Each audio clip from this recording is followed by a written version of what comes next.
Tout d'abord, il y a des évolutions qui ont été très rapides.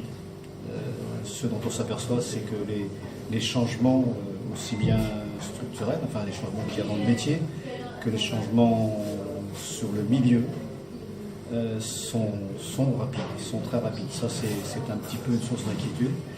Maintenant, ce qui est très difficile aussi, c'est la vision que peuvent avoir le commun des mortels, enfin les gens, les ressortissants terriens, côté continental, de la façon dont ils appréhendent, dont ils voient le milieu marin, dont ils voient le pêcheur surtout. Avant, on n'était pas adulés, mais presque. Bon, on était vraiment des gens extraordinaires. Et là, maintenant, il est temps de transmettre un peu la réalité, la façon dont on ressent les choses.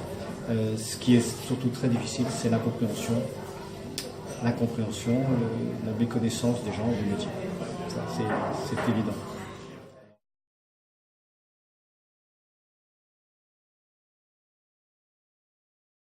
Les agriculteurs, il y avait quelque chose de sympathique, labourage et pâturage sont les deux mamelles de la France, ça c'était bien. Et maintenant pour le maritime, c'est promenade et baignade, et les gens ne voient que ça. Alors que la mer, c'est pas seulement le littoral et seulement la partie que l'on voit quand on voit le bateau qui rentre. À l'extrême, on est là, on a l'impression que les gens viennent nous voir parce qu'il y a l'image. Et ils ont ce sentiment-là. La différence, elle est aussi profonde en ce sens qu'on pourrait croire que l'agriculteur est propriétaire de son lieu de travail et en ce sens est très attaché, accroché, et que le pêcheur ne l'est pas. C'est faux. Le fait de dire pour eux c'est des phytosanitaires, oui, et nous c'est le phytoplancton, et comment on concilie les deux, ça c'est un vrai sujet.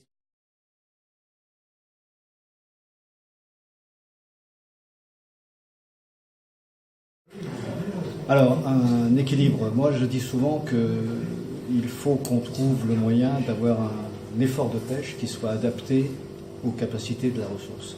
Ça c'est essentiel. Maintenant, on s'aperçoit que, par exemple, sur ce qu'on appelle la pêche des grands fonds, et il n'y a pas longtemps, il y a 2 mois, là, en début d'été, là, on s'est rendu compte, il y a des bateaux qui rentraient sur ces espèces profondes, soi-disant en danger. Le bateau était plein, 34 tonnes, pratiquement que de la lotte.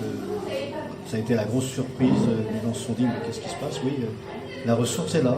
Le niveau d'activité était recevable. Mais pour des raisons sociétales, pour des raisons de l'ère du temps, on va peut-être stopper complètement cette activité-là. On va tout du moins encore la réduire, mais pour des mauvaises raisons. Et c'est là que c'est à pleurer, mais c'est comme ça. Le mouvement est lancé, c'est très bizarre. C'est très très difficile de faire marche arrière quand il y a un grand courant comme ça qui est lancé, parce que voilà, c'est comme une doxa, c'est comme un nouveau dogme qui s'installe. Et quand on dit à tout le monde, est-ce que vous voulez protéger la mer? Forcément, tout le monde répond à 100%, oui, il faut protéger la mer. Seulement, on se trompe sur les moyens, certainement. On ne prend pas les bons moyens et on se trompe de cible quand on ne vise que le pêcheur. Ça, c'est dramatique.